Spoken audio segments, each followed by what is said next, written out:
Hello, beloved readers and viewers. Michael J. Flores here again, this time with an apology.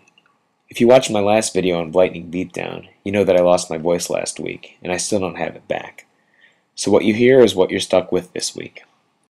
This time we're going to revisit the Vengeant Reveillark deck, also known as the Brian Kowal Boat Brew. Last Saturday, Brian was getting married. Congratulations, old friend. But his deck was slicing its way to the Star City 5K top 8 in the hands of Pro Tour champion Osyp Lebedowicz. Since the last time we looked at the Boat Brew, it was cut down to a manageable 60 cards, dropping the 4th murderous red cap. The sideboard is also much different now, incorporating Voice of All and Stillmoon Cavalier as a thematic 1/2, 2-power punch.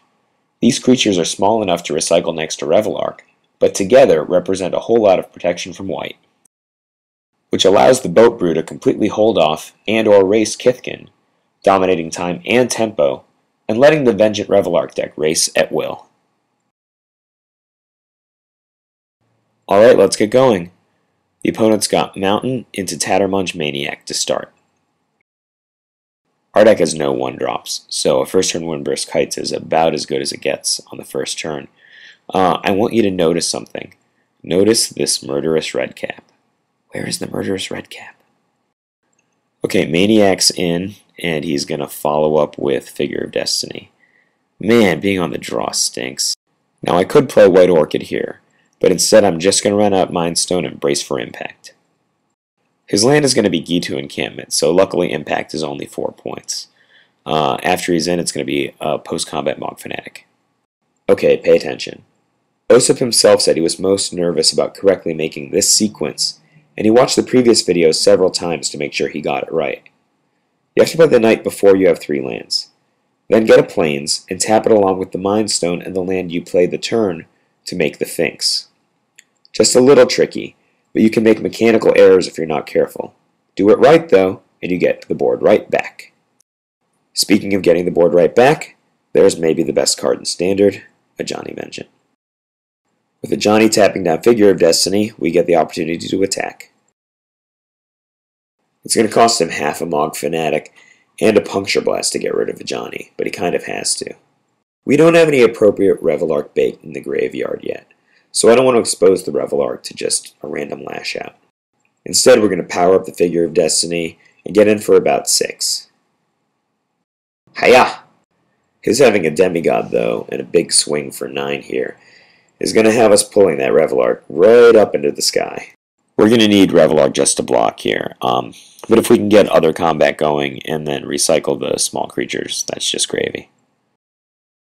And he's got, like, every haste creature in the county attacking us next turn. It's quite a lot of work to get 3 damage in.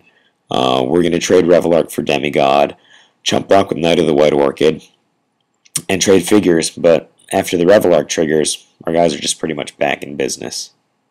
I'm going to power my figure up main phase while he's all tapped out, and then play a boring Knight of the White Orchid.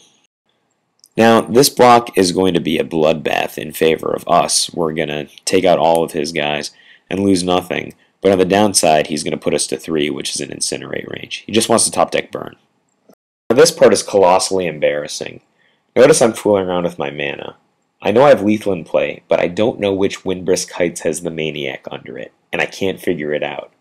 The problem is I need all my mana and all my guys attacking to win this turn, and if I choose the wrong heights, I die to his counterattack. So instead I'm just going to play both my guys, go up to 5, and hope he has no Demigod. He's going to attack just with a Ram Gang, meaning he didn't draw Demigod. I'm going to chump block with the Reveillark and make it to my last turn. He's got no cards, so all I have to do is power up Figure of Destiny to full size and swing for the last points of damage. Okay, changes. Now I want you to remember that Osyp not only made top 8 with this red-white deck, but he's pretty good at the red-white deck design.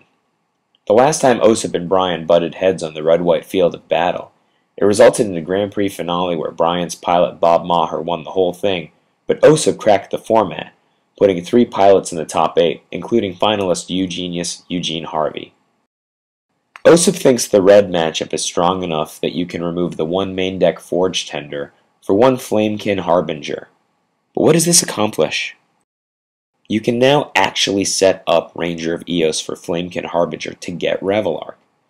If you start fighting with the Harbinger, you can actually loop Lark into Lark like 3 times for insane amounts of card advantage, even against Reflecting Pool control. Awesome idea, right?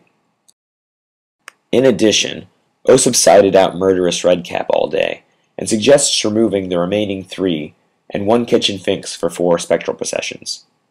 Spectral Procession goes a long way in managing the difficult Fairies matchup, works perfectly with Windburst Kites, and is actually better against the red decks than Kitchen Finks. Osyp's changes definitely sound like they're worth trying. Plus, he's the red-white champ. This has been Michael J. Flores. I hope you enjoyed it. Sorry again about my voice.